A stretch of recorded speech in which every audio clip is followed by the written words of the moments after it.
Good morning students, welcome to Bindu Dadwal chemistry lessons. आज हम करेंगे ग्राहम्स लॉ ऑफ डिफ्यूजन।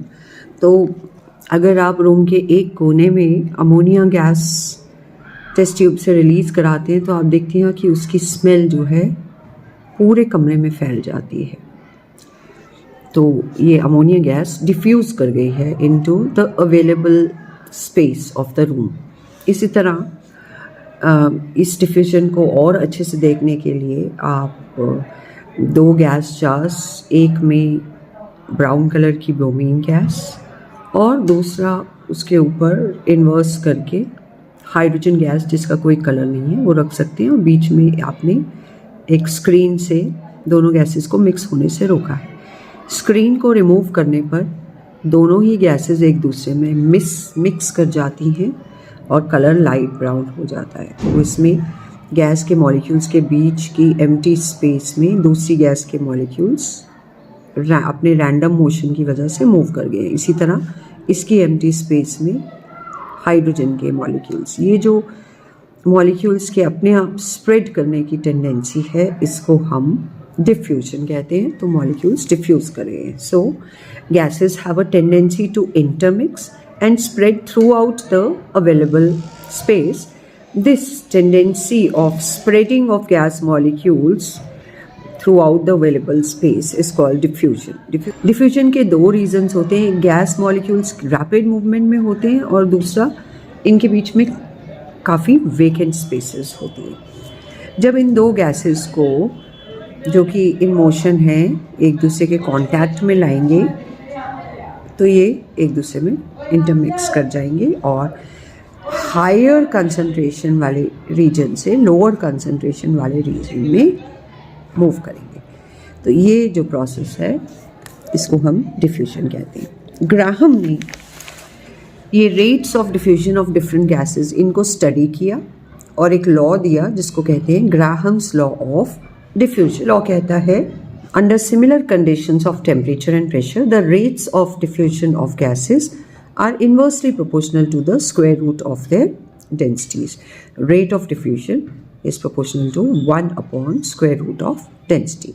तो अगर दो गैसेस हैं और उनका rate of diffusion R1 and R2 है और डेंसिटी D1 एंड D2 है, तो R1 होगा square root of 1 upon D1 और R2 होगा square root of 1 upon D2। यानी अगर आप R1 अपॉन R2 करोगे तो ये it will come out to be square root of D2 upon D1। तो ये है mathematical statement of Graham's law.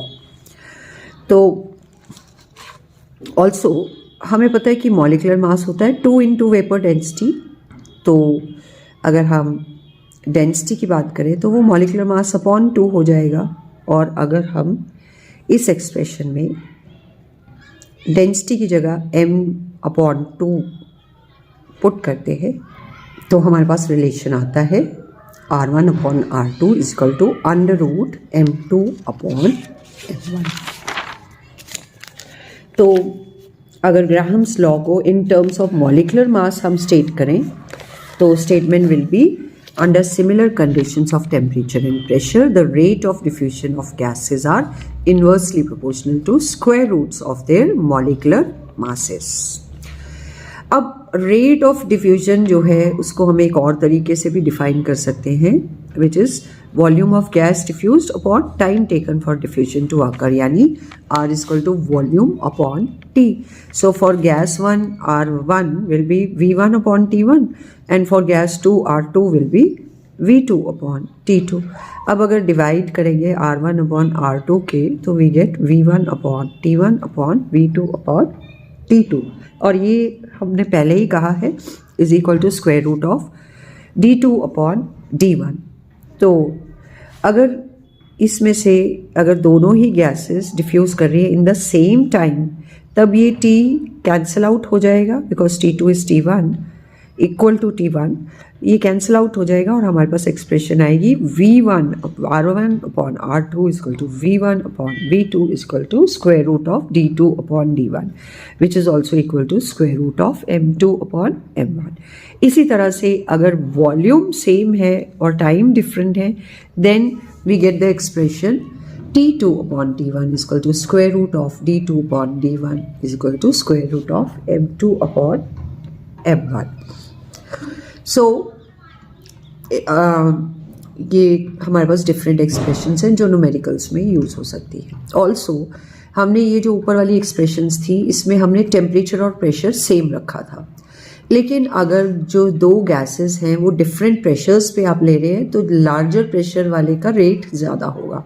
So that means आपकी एक्सप्रेशन होगी R1 upon R2 is equal to P1 upon P2 square root of D2 upon D1, क्योंकि ज़्यादा pressure से rate ज़्यादा होगा तो ये डायरेक्टली प्रोपोर्शनल है. इसी तरह अगर हम टेम्परेचर डिफरेंट लेते हैं और प्रेशर सेम लेते हैं तो हमारी एक्सप्रेशन, क्योंकि टेम्परेचर के बढ़ने से रेट बढ़ेगा, तो R1 upon R2 is equal to square root of T1 into D2 upon T2 into D1 और T1 into M2 upon T2 into M1. ये एक्सप्रेशन आ जाएगी. तो ये एक्सप्रेशंस को भी हम गिवन कंडीशंस में न्यूमेरिकल्स में यूज़ कर सकते हैं. अब डिफ्यूजन तो होती है जब हम फ्री मूवमेंट करते हैं from one jar to another, लेकिन अगर हम एक स्मॉल अपर्चर के थ्रू गैसेस को डिफ्यूज़ होने देते हैं तब इस प्रोसेस को एफ्यूजन कहा जाता है. It is a particular case of diffusion in which the gases contained in a vessel are allowed to escape through a small aperture. तो इसके लिए भी Graham's law of diffusion applicable होता है. सो डिफ्यूजन में अगर हम ये दो कंटेनर्स के बीच में स्क्रीन से हमने ब्लॉक किया है तो स्क्रीन को हटाने पर सभी गैसेस फ्रीली मूव कर रही हैं, इसको हम कहेंगे डिफ्यूजन. और अगर हम स्क्रीन को रिमूव किए बिना गैस को थ्रू इन अपर्चर दूसरे चेम्बर में आने देते हैं तब हम कहेंगे कि गैसेस एफ्यूज़ कर रही हैं. Process is called effusion. तो ये जितने भी हमने एक्सप्रेशंस किए, रिलेशंस किए, उनको यूज़ न्यूमेरिकल्स में कर सकते हैं. For example 127 ml of a certain gas diffuses in the same time as 100 ml of chlorine under similar conditions.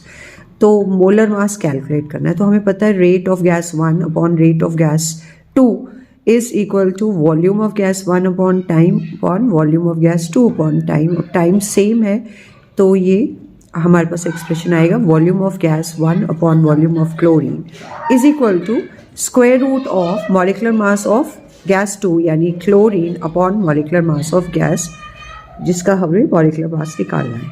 अब वैल्यूज पुट करते हैं तो गैस की वॉल्यूम 127, क्लोरीन की 100 और क्लोरीन का मॉलिक्यूलर मास 71 और गैस का मॉलिक्यूलर मास हमें निकालना है.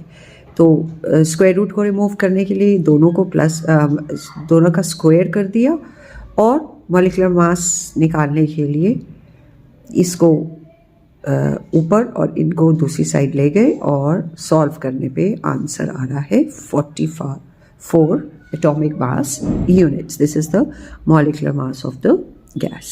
एक और numerical करते हैं हम.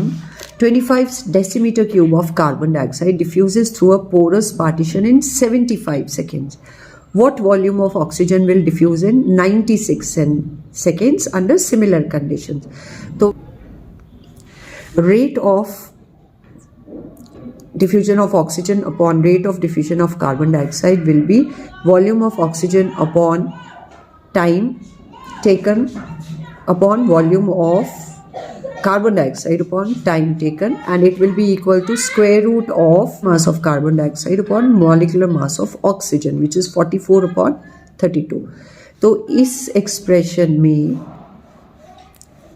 हम V वॉल्यूम ऑफ ऑक्सीजन निकाल लेंगे. So volume of oxygen will be ये 44 upon 32 का स्क्वायर रूट आता है 1.173 इनटू ये ऊपर जाके मल्टीप्लाई हो रहा है 25 upon 75 और ये भी मल्टीप्लाई हो रहा है 96. इसको सॉल्व करने पे आंसर आता है 37.5 decimeter cube. This is your answer. तो that's all in today's video. If you like the video, please do share and subscribe. Thank you. Have a nice day.